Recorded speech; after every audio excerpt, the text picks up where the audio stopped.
Let's look at this function. H of x is equal to 3x squared plus 1 divided by 2x squared minus 9x. We want to know the domain, the vertical asymptotes, the horizontal asymptote, and the range. We're going to graph this in a few minutes, and we're going to be able to tell the range from the graph. But just looking at the function, we can tell the domain, the vertical asymptote, and the horizontal asymptote.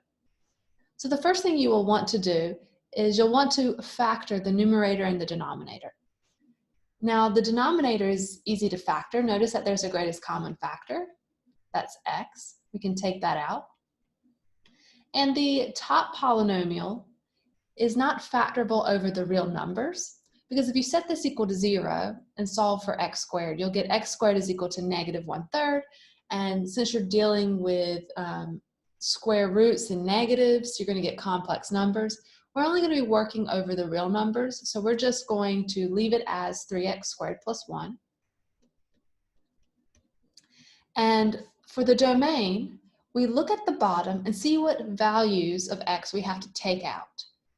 Notice that x can't be 0, because if it was 0, then we would get 0 in the denominator.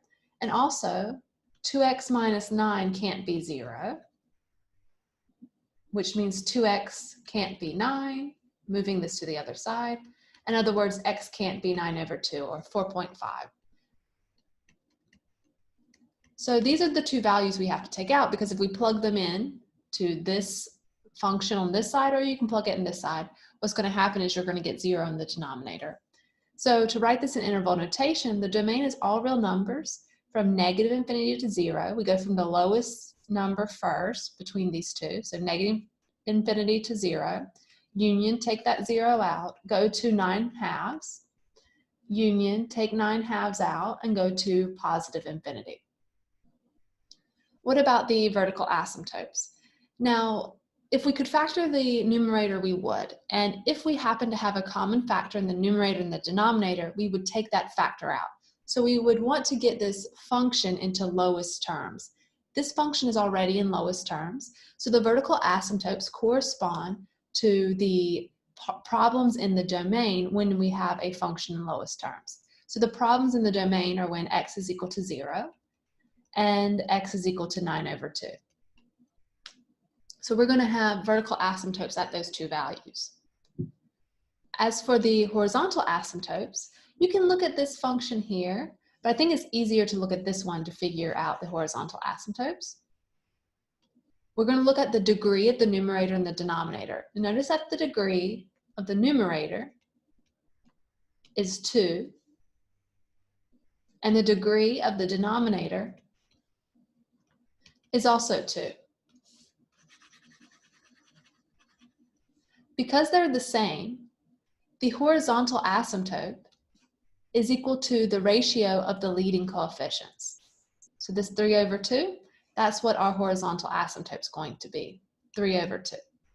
Now sometimes this leading term could be put in the back, like this could be 1 plus 3x squared, like that, but you always go with the leading term.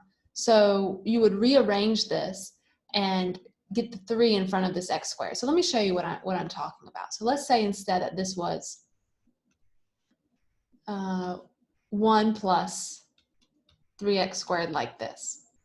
And you say, oh, the degree is 2 here and the degree is 2 here, but you still would take this 3 and this 2 and divide them. So this is the leading coefficient because it's on this leading term. Even though it's written in the back, you could rearrange this so the 3x squared could be in the front.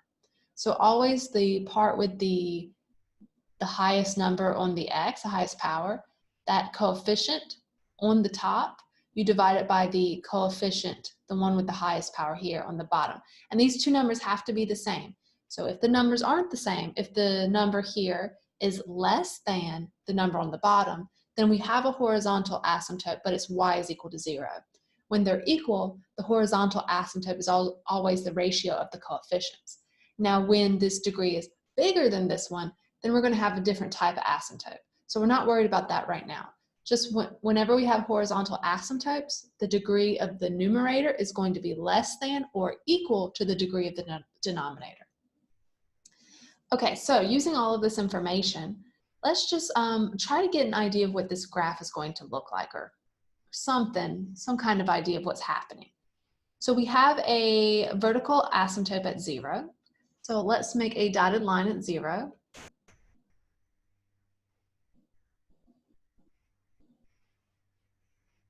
Okay, and then we're also going to have a vertical asymptote at 9/2, which is 4.5. So let's put a 4.5 out here and make a dotted line here. Then we have a horizontal asymptote at 3/2. Now notice that 3/2 is 1.5. So I'm going to put a red line here. Let's make it a little bit bigger. And so what's going to happen is our plane has been divided into, it looks like 1, 2, 3, 4, 5, 6 different sections. And when we draw this graph of this function h of x, clean that up a little bit. When we draw it, we're going to have a few things happening. Always at the ends, we're going to head towards this asymptote. So this function could be above this asymptote, it could be below it, it could even intersect it somewhere around here. But the end behavior of the graph is going to head towards this asymptote and also on this side. So we're either going to have something like this or something like this. And on this side, we're going to have this or this. Now in the middle and right here near these vertical asymptotes, what's going to happen is we're going to go up towards that asymptote or down towards that asymptote. Okay, it's one of these options. And then in the middle, the same thing's going to happen. We're either going up to these asymptotes or down to the asymptotes. We might cross here, we might not cross at all. And right here on this side, we're going up or down towards these asymptotes. But that's what you're going to see when we graph this function. Okay, let's switch over to a graphing calculator. And now I'm going to type in the equation of the function. So the function was h of x is equal to, on the top we had 3x squared plus 1, and on the bottom we had 2x squared minus 9x. Okay, so if we look at the function, we zoom out a little bit, you can see definitely we have a horizontal asymptote, and it's not 0, it's a little bit above 0, and I can actually put in y is equal to 3/2 to get us a better view of it. So this would be the asymptote. And you can see that if I go in this direction, this red line is getting really close to the blue line, but it doesn't seem to touch it. And that happens on the other side as well. So on this side, you can see, if we zoom in close enough, you can see that red line is above that blue line. And that's going to happen for the rest of the graph. This is going to go on forever in that direction. So that takes care of the horizontal asymptote, but it also looks like we have two vertical asymptotes. Like I said, we're going up to infinity in 2 places and also down towards negative infinity in 2 places.